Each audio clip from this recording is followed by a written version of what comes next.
kot majhen obliž na ta velik madež, ki se je zgodil novinarjem in s tem posredno celotni slovenski javnosti, je bila ta sodba in ker se po moji oceni to premalo poudarja, da se to ne sme zgoditi,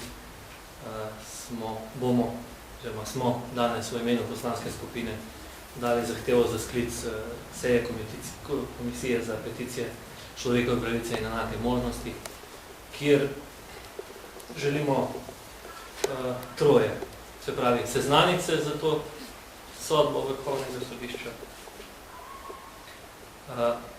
obsoditi vsakršno tako ravnanje, nespoštovanje pravice do komunikacijske zasebnosti, predvsem novinarjev, in pa predlagati, da komisija predlaga pristojnim organom, da zagotovijo te komunikacijske zasebnosti.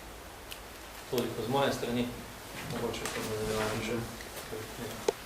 Ja, hvala lepa tudi v mojem imenu, vsem lep pozdrav. Jaz na eni tiskovnih konferenc, ki sva jo tule imela s kolegom Jožetom Jerovškom, že omenil, da je sodba v primeru Ranc izjemno pomemben judikat za svobodo novinarskega poklica. V primeru Ranc je šlo za napad tako na novinarsko svobodo kot na kršitev človekovih pravic. In zato je tudi Komisija za človekove pravice pravi naslov, da to temo obravnava. Če bi gospe Potrati bilo kaj do tega, potem bi seveda ona sama od sebe sklicala že sejo komisije in to točko uvrstila na dnevni red.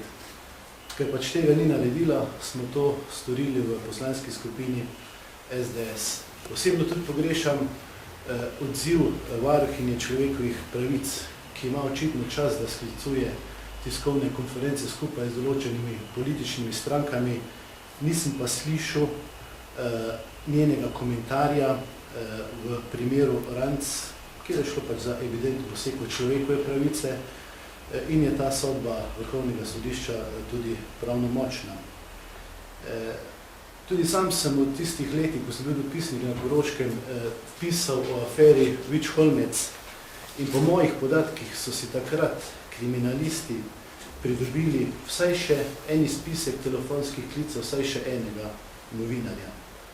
To bomo sicer danes težko dokazali, razen če bi kdo od takratnih akterjev, bodi si z policije, bodi si z tožilstva, bil krog tega pripravljen kaj povedati. Mogoče to sicer danes tudi ni najbolj pomembno. Bolj pomembno je to, da se prepreči, da bi pač v prihodnje prihajalo do tovrstnih, rekel bom kar, ekscesov. Ker je Tomaž Ranc v okviru afere Vič-Holmec pisal o nepravilnostih, o nezakonitostih in znotraj tega tudi o politični korupciji in koruptivnosti takratnih oblasti, bi bilo po moji oceni seveda prav, da bi tudi novinarsko društvo, oziroma vsaj eno od obeh novinarskih društv, ki sta sedaj prisotni v Sloveniji, o tem obvestili GRECO, to je skupino držav pri svetu Evrope za boj proti korupciji, ki jo vodi, zanimivo prav, Drago Kos, ki je vpleten v primer Ranc. Nenazadnje bi veljalo obvesti tudi Transparency International. Tudi zaradi tega, da mednarodni javnosti predstavimo dejstvo, da ima naša država kljub vsemu pravni red, ki je sposoben razkriti in zaznati določene nepravilnosti na področju vseh vrst korupcij in koruptivnosti in da je naša država, naš pravni red to tudi sposoben sankcionirati.